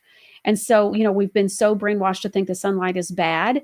What people think that it does is gives you vitamin D, but what it really actually does is gives you vitamin D, relieves pain, helps regulate hormones, strengthens bones, improves immune system, enhance the nutrient absorption, improves sleep, regulates your circadian rhythm, heals wounds, and fights depression. Okay. So get in the sun a little bit when it's pretty out. I know they're trying to block the sun. I know they're doing all kinds of chemtrailing and all of that kind of stuff. But I would just say definitely make sure that you get in the sun a little bit. Okay. Okay. It's been a minute since I've talked about coconut oil pulling, and I thought I better do that. You see how white my teeth are? I got some pretty white teeth. Um, I meant like they're pretty white. They're pretty white teeth, not pretty white teeth, but they are. They're pretty. And so, okay, so here's the deal. I do coconut oil pulling. I ended up learning about it years ago, and my teeth were already white, and I thought they could not be any whiter. And they sure were. Within just a few, maybe about a week or so, I could tell a visible, huge difference. Huge. And they were already bright white. So just want you to know, coconut oil pulling, producer Ron, I can't read that. It's too small. One of the Barbara O'Neill says, coconut oil pulling is one of nature's most powerful detox rituals. It doesn't just clean your teeth. It helps remove bacteria, viruses, and fungi from your entire mouth, even where your toothbrush can't reach. Okay, so I want to go through this with you about all the details to coconut pulling or oil pulling. So the first thing is, thank you, producer Ron. So the first thing is, I want to tell you that you can oil pull. Now, coconut oil is going to be, when it's room temperature, it's harder. So I either take my fingernails and just kind of do a little scoop out, or I get a spoon. Now it's a little bit harder with a spoon, I will tell you, but I take about a tablespoon, put it in my mouth. At first, I will tell you, it was kind of like the texture, I wasn't so sure about it. And so I kind of gagged a little bit in the very beginning, but now I actually love it. And so it just took a minute to get used to it. But when you have coconut oil at room temperature, it's going to be a more solid type of a product. But when it gets in your mouth, guess what it does? Your body temperature starts to melt it, and you will swish it in your mouth. So swishing it in your mouth, now you're supposed to do it at least 3 times a week and anywhere from about 12 to 15 minutes. It's hard for me to do that. I can't hardly I get phone calls and just stuff going on. So what I do is I do it almost every day, and I do about 2 to 3 minutes. So after I put my contact lenses in, then I will coconut oil pull. You do not want to spit it out into the sink. Why is that? Because when it goes down the plumbing, guess what's going to happen? When it gets back to room temperature, it's going to harden, and you're going to end up with blocked piping and plumbing in your home, and you don't want that. So you spit it out in the trash can. And what I do is I have warm water that I've got coming out of the faucet, and I will warm up my toothbrush, and I brush my teeth really good. Okay, so all I've done is spit out the coconut oil, but the coconut oil is still in my mouth, still coating my teeth. And then I just brush my teeth really good. And then I spit that out also into the trash can. I get organic coconut oil that's been cold pressed, and I absolutely love it. So I get mine at Publix, and I get the Publix brand. It's called Greenwise. I just like that one. And so I'm sure there's, anything that's organic, cold pressed coconut oil will be just fine. But I highly recommend this. Unless you have a tree nut allergy, you should be just fine. And so if you haven't seen, we talked about this the other day, root cause, remember you've got the meridian points. And so it detoxes not just your mouth and the things we just looked at. It's also going to help with detoxing your entire body because it's connected to all different kinds of organs. And so this is not new stuff going on. This goes back centuries where people were oil pulling and all that. So coconut oil is amazing. It absolutely is amazing. So highly recommend it. You can do it with black seed oil as well, but it will not whiten the teeth the same. And so I've done both. I've done it with a really high quality black seed oil, and it was fine. But my teeth didn't get whiter when I was using it. So you get that also when you use coconut oil. So highly recommend it. Okay. Just remember, get the trash can out and spit it into the trash can, not into your plumbing with your sink and everything. Okay. Okay. Mrs. MJ Norris says, let's see here. A friend told me that I have a fungus on my toenails. I didn't really notice starting using my dry oil on my toenails. My toenails are turning light. Godly Granny, thank you. That's amazing. Also, don't forget too that we have some fungus. We have a scrub and a butter. And so if you need help with that, and we also have the foot fizzies for toe fungus. We sell a lot of that. I did not realize how many people are dealing with fungus on their feet like that. So that's awesome, Mrs. MJ Norris. Let's see. Tall Madge Mom says, Michelle, please advise why not to work out. Oh, they say that you're not supposed to. I don't know exactly why. I just know that Linda Bammer, the creator of the Wave Watch, says like don't go out and play tennis or go run a marathon. I don't really know why. And I just would put working out in that same category personally. Let's see. Yeah, producer Ron says sweat can get in the moisture, can get moisture in the Wave Watch. There you go. That's right. That's a good point. Deborah Lynn W says, I love my Wave Watch. I wear it all the time. I have to remember to take it off in the shower though. Yes, you do. Don't do that. It's not waterproof. Okay. Skater 9 says coconut oil will pull metals if you have mercury fillings, says my biodentist. Well, I'm in the process of getting mine pulled. So I've already got 1 of 3 removed, and that's going really well. So I go back a week from this Wednesday. So I'm dreading it, by the way, just so you know. I don't really like all that. Okay, found out it was charging his pH close to him. We didn't take jabs. Hubby got pericarditis. Found out it was charging his pH close to him. He didn't take jabs. He got well quick. That's great. Coconut oil is great for dogs too. Yes, good point. That's great. Okay, so wanted to make sure that we talked about that while we're at it. Do you know about my lemon water? So I do lemon water, fresh squeezed lemon water. I've been doing this now for about 15 years or a little bit more.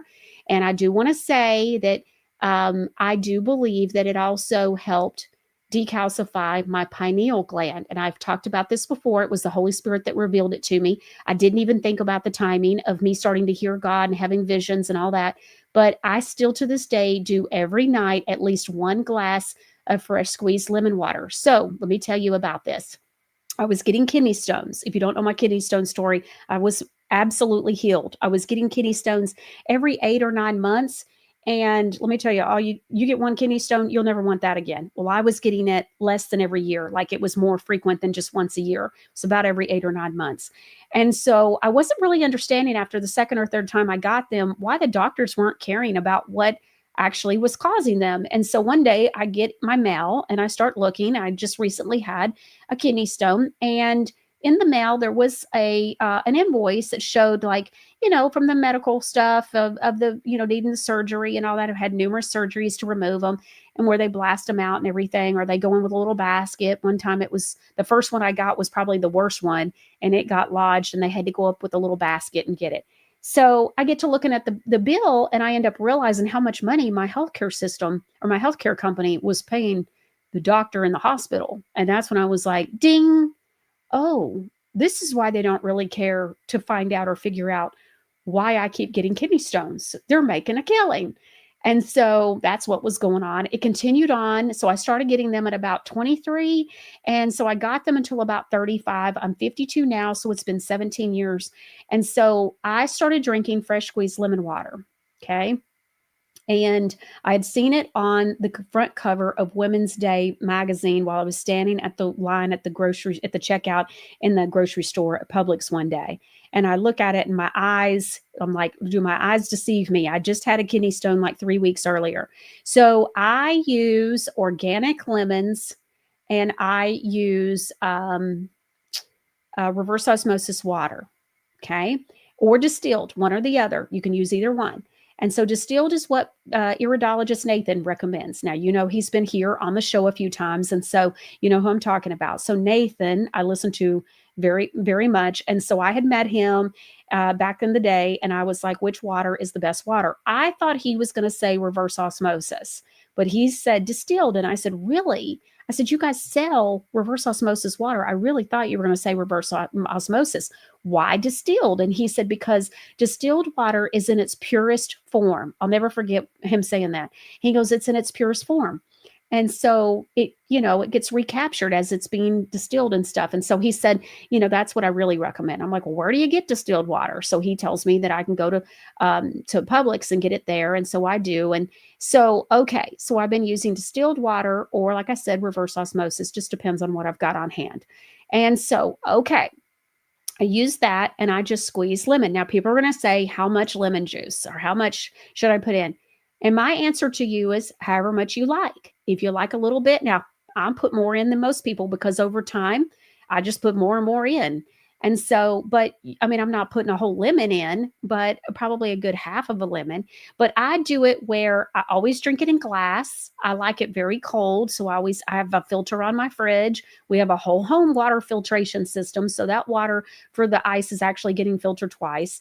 And so I get the ice. And then what I do is we do a bag at a time. So I will squeeze the lemon juice and put it in like a big glass mason jar and put it in the fridge. And then that way I'm not dealing with squeezing lemons all the time. And so I go in, I get me a glass, put some ice in it. Those ones that look like little, like Coke cans, that we've given away here on the show before that I've said I love.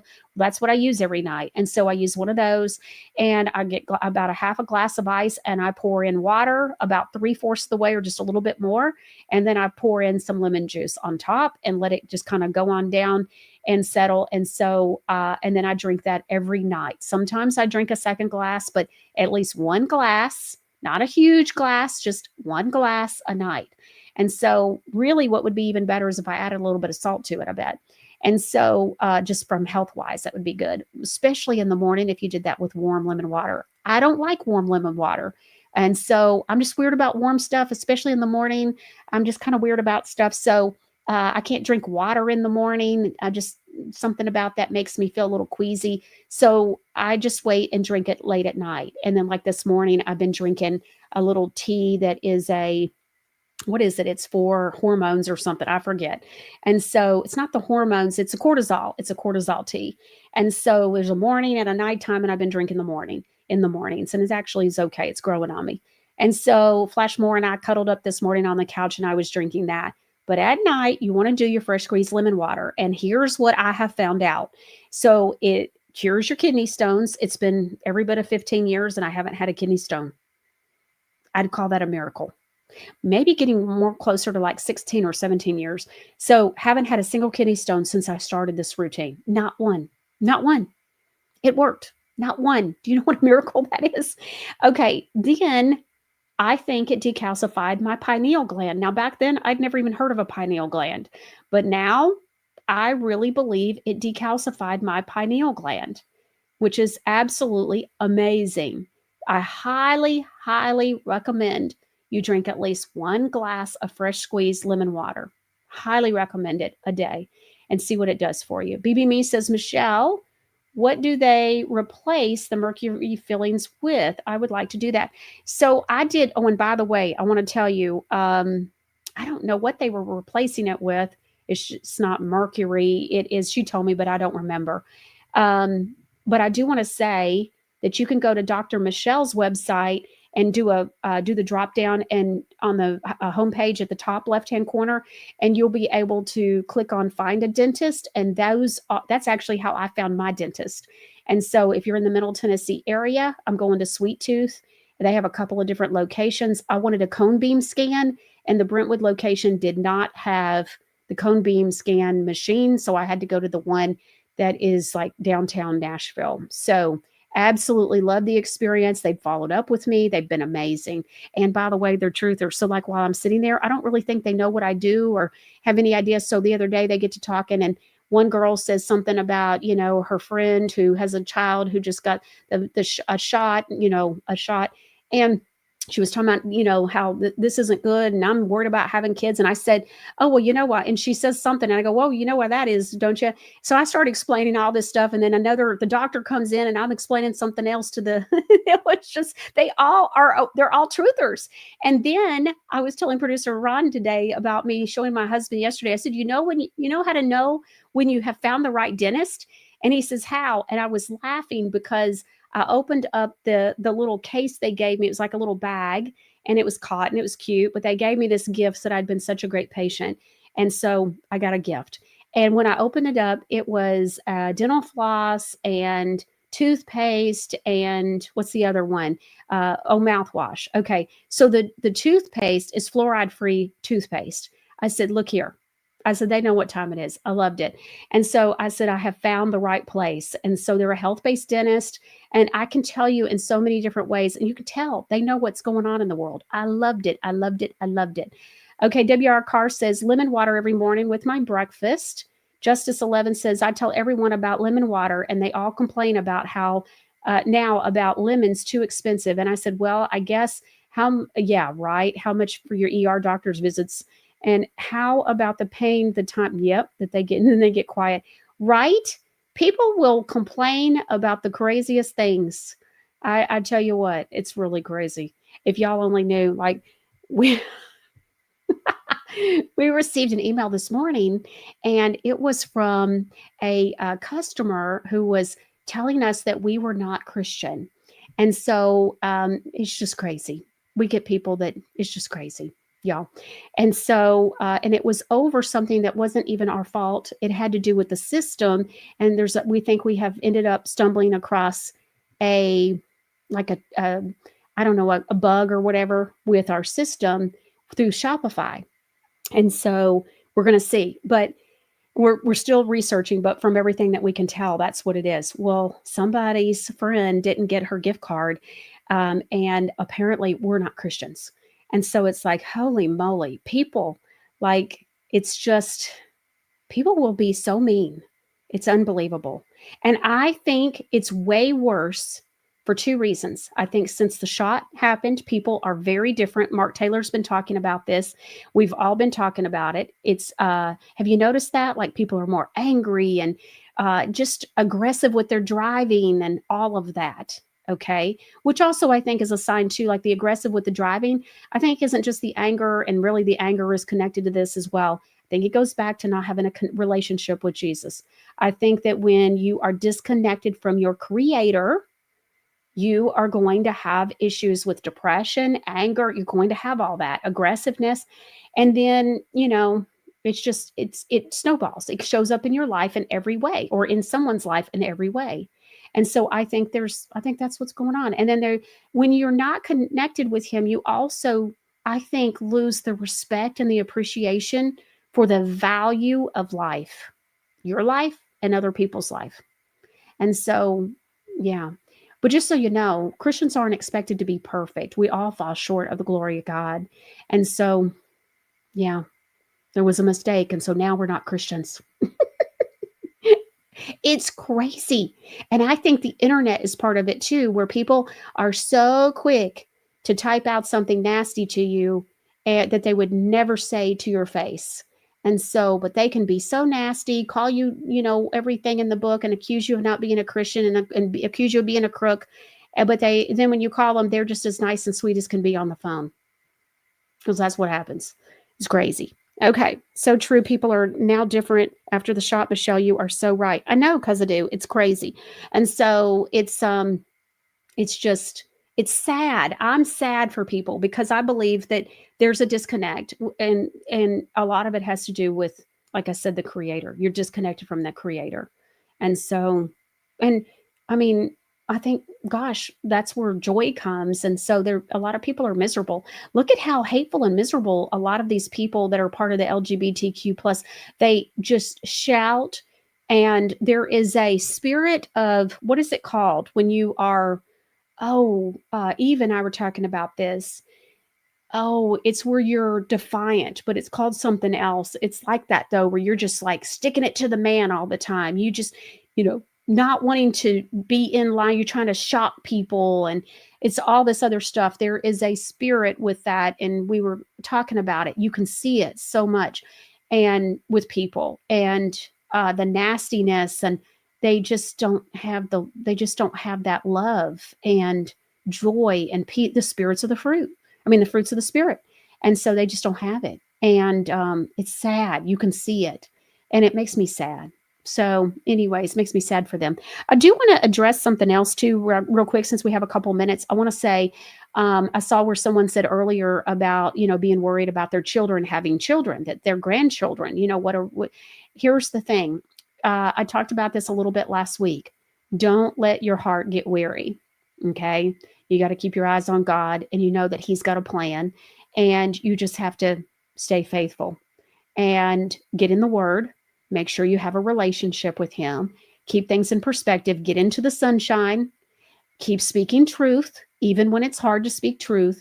Keep speaking truth to your children. Make sure that they know, so that way when they have children, they will know the truth. And the truth is Him. He is the truth. And so when they know Him, He will, I believe, and this has happened so many times in my life, especially in the last 10 years, where what I need to know, I will know when I'm supposed to know it. And so He will reveal it to me. And I do believe He does that. And so I just want to encourage you, do not let your hearts get weary. All right. So in the vein of that, let's go on ahead and look. Okay. So I've got two funny videos for you for the end. The first one is, have you ever said something in public and you've thought, oh my goodness, I've got a story for you, but listen to this guy tell his story. It's hilarious. Let's listen. I have laughed 10 times today thinking of the story of when pronouns first came. This is not a commentary on pronouns, by the way. This is about NATO's misunderstanding. Of what pronouns. Okay, so what did you do? Years ago, I was at the Apple store. There was a gentleman helping me, and it said he, him, his. I didn't know before. I had no idea. And so I thought it was like he's stating, like you go to like Trader Joe's, or I don't know where, but or Starbucks, like their favorite, they love walking dogs, they love video games. I thought he was insinuating that he was a Christian. He, him, his. And I was like giving him a nod to like, hey, he, him, his. Me too. Like, I too am a believer of Christ. Like, I kind of gave him and I'm sure he didn't understand what I was insinuating. He was like, hey man. I literally was like, hey man, right here, dog. Okay, so I was pregnant. We were at Vanderbilt. My OB doctor, I was expecting. We'd gone for a checkup. I'd been very, very sick. I was put on bed rest it was like 7 weeks along. I was put on bed rest. So I was in the bed for months, very sick. So I go to a doctor appointment. My husband's with me. He sends me down to like this basement in the building, and this is where the pharmacy was. And he wanted me to have some Zofran because I was so extremely nauseous. And so I go up to and then we walk in, and it's like this long walk. And so you're in the pharmacy, but you can see her, but you have to walk past all these people that are waiting for their prescriptions. So I walk past all these people, they're kind of against the wall or whatever. And I just walk right up. And so she's, I'm giving her whatever the doctor has given me. And I go, oh, so when are you due? And she's like, I'm not pregnant. I'm just fat. I start laughing. I think she's joking. And then I realize she's not joking. And it was so quiet in there that literally you could hear a pin drop. So my husband, who's back in the back, I awkwardly walk away and go back there to where my husband is at. And he goes, did you ask her if she was pregnant? And I'm like, shut up, Jeff. Yes. Well, I did the same thing at the daycare a couple of years later. And he's like, have you not learned anything? It's like, so the other day over the weekend, I almost asked a lady when she was due. and I didn't dare do it because I wasn't really sure. I'm pretty sure she was pregnant. I was like 99%, but I'm so scared now because I've just put my foot in my mouth twice now. But this guy's story reminded me of that. It was like, I'm not asking anybody when they're due unless they tell me they're pregnant. I'm not even going there. And so, oh my word, but this totally got me. Okay, the next one. This is so precious. So a little 4-year-old girl reassures her newly adopted fur baby that he is safe now. Look at this. Oh, good boy. The toys is boy. I know. You come in. I love you. Hey, the toy is going on good. I love you the most. I love you the most, you know. You are so handsome. You're so handsome. You're so handsome. I love you forever. I'm going to take care of you and I love you. Hug. Aww. He loves me. Isn't that just so precious? And you know good and well that dog needed it. And so it was just so precious. Oh, I had to show it to you. Okay, a spirit of rebellion. Thank you so much. I see where a few people, KM Sunshine, Agenda 21 Truth. Yes, a spirit of rebellion. You see it. It's wild. And so it's like they just flaunt it and they want you to know, it's like this hatred or something. And it's just, yeah, I just feel bad for people like that. Do y'all feel that way? I just feel bad for people. It makes me just, I don't know, just hurt for them because they don't know the love of Jesus. They don't know the joy. They don't have the fruits of the Spirit. And so it's like, that's all the good stuff, right? And so I hope you've enjoyed today's show. We've had a lot to talk about. Don't forget tomorrow, we're going to be doing the roots of the Jewish mafia. And then the next day, we're going to be doing, what's that one called? Propaganda. Yes, on Wednesday. And I'll see you right here live on Thursday. Eve is here Friday. We got a big surprise. I've been on the phone this morning, but I am busy working for you with this whole distribution center situation and making sure that we don't have all these issues with fulfillment, if at all possible. And so we're going to be working very hard to make sure. There's so much that goes into that. My whole family is involved. Producer Ron is holding the fort down with all the other stuff that we got going on. But I'm excited about Friday. Eve's going to be here and we're releasing some new goodies. It's what I would call like a little pop-up shop. We're going to release a few goodies, but you don't see it coming. I'm so excited. I've told her she can't say a word because it's a big surprise. And I hope that y'all are as excited about what we're releasing as what I am. I'm very excited. Can you tell? And I've been testing it for months and I absolutely love it. And I just can't wait to share it. So, all right, we'll see you here tomorrow for the Roots of the Jewish Mafia. Then you've got, what's it called again? Propaganda on Wednesday. And then I'll be here Thursday. And by Thursday, I'll have an update too about Steve Jarvis, KM. So we'll see about that. Galen, it's not shampoo. That's the end of the month. But I've been on the phone today about that too, making sure that we make it very clear how much shampoo is available. But we are also going to have, it's not just 4 shampoos and 4 conditioners. Some of these, not the purple. Now, the purple is one of the shampoos and the conditioners. Let me explain this. So that only comes in purple shampoo and a conditioner. But the others, like a clarifying, will have different kinds. And it's not honey. Y'all are not going to guess it. It's not. Nothing has ever been said about it on the show, ever. And so I'm so excited. I just can't stand it. And so, okay, so because I know this is going to be the beginning of a huge hit for you guys. So that's why I'm so excited. And then it's going to also come in some other things that it's going to come into play with some other things at Granny Aganza. So just all kinds of goodies. I just got to be quiet, And so I don't even remember what I was going to talk. Oh yeah, shampoos and conditioners. So, we're doing like a clarifying shampoo and conditioner and a thickening shampoo and conditioner. What I'm not sure y'all realize is that they're also going to be coming in different scents. So like something may be unscented, but then it may also come in rustic man and apricot chamomile, for example. So there'll be different scents as well.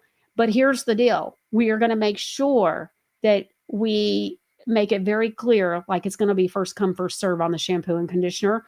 And so those limits will be put into the system. And then the shampoos and the conditioners, if we run out of one of them, we will, it'll just show that it's back ordered or out of stock or whatever, or sold out. So that way we don't end up with what we ended up with the laundry detergent. The laundry detergent caught a lot of people apparently by surprise. I was not surprised because I knew that the world is ready for a clean laundry detergent, and especially from Godly Granny. And so I was shocked. Other people were shocked. So there was a complete breakdown in me even being aware that it wasn't expected to do well when I knew it was going to be a huge hit. So I am doing everything I can possibly do to make sure that these issues don't arise again. And so, or at least for the very least, like, okay, we're a small business. We can't just make 1,000 of something and not know. And so we're looking at what all the system will be able to allow us to do, whether it's pre-selling. So I've questioned about that, or at least putting in our numbers and then going from there and saying, okay, if this is where we're at on numbers for this particular product, we can put that into the system. And once that's sold, it'll just show sold out and won't let you be able to do another, like buy it and so forth. So we'll see. Rhonda says she got her order an hour ago. Oh boy. I tell you what, I even love it too. I love getting Godly Granny orders. It's fun. All right. Well, producer Ron says I got to go. So I have enjoyed our time together. I will see you live here on Thursday, and I'll see you right here next time on the Michelle Moore Show. Hi, I'm Linda Bamber Olson, the inventor of the Wave Watch, the world's first frequency therapy watch. It features over 1,100 targeted frequencies combined into 150 playlists for ease of use. These sounds are acoustical and they move through your body, through your skin and your bones. You don't necessarily have to hear it. As each frequency goes through, it can be realigning, revitalizing, reconnecting, and even rebalancing your body all the way to the cellular level. So that's why we have so many testimonies for aches, ADD and ADHD, allergies, colds and flu, dental, emotions, headaches, joints, kidney stones, nerves, organs, skin health, swelling, tremors, vagus nerve, and so many more. Use this code for $100 off when you purchase the Wave Watch. Thanks for learning about frequencies, using them, and supporting the Wave Watch. There aren't a lot of reasons to use Godly Granny products. There's every reason, because every time you twist or flip a cap on something from Godly Granny, you're voting no to chemicals and yes to common sense, but without all the electronic voting machines. With Godly Granny, there's no toxins, no chemicals, no endocrine disruptors, no cancer-chasing filler. Godly Granny is a small batch, made-to-order, deeply naturopathic wellness brand. Founded on biblical truth, formulated with pure purpose, and handcrafted by saved folks who know that freedom doesn't come from fake lavender and phthalates. Go to godlygranny.com today. Be sure and use the discount code Michelle10 at checkout to receive 10% off your entire order. Hi friends, it's Michelle Moore. And when it comes to protecting your retirement, I believe in taking smart, steady steps. Bank of America analysts call gold the ultimate safe haven. And when it comes to precious metals, I trust Universal Coin and Bullion, the official rare coin and bullion dealer of my show. They have been named the best in their industry both nationally and regionally by leading organizations. Consider a gold IRA, a time-tested way to diversify your portfolio with real tangible assets, which lets you move a portion of your retirement savings into physical gold, helping protect your wealth from inflation, market swings, and economic uncertainty. And Universal Coin and Bullion makes the process easy. From rollovers to delivery, they walk you through every step, even if you have one with another gold company. Protect what you've worked so hard to build from the team that I trust, Universal Coin and Bullion, at 800-321-8700, and make sure to tell them Michelle sent you.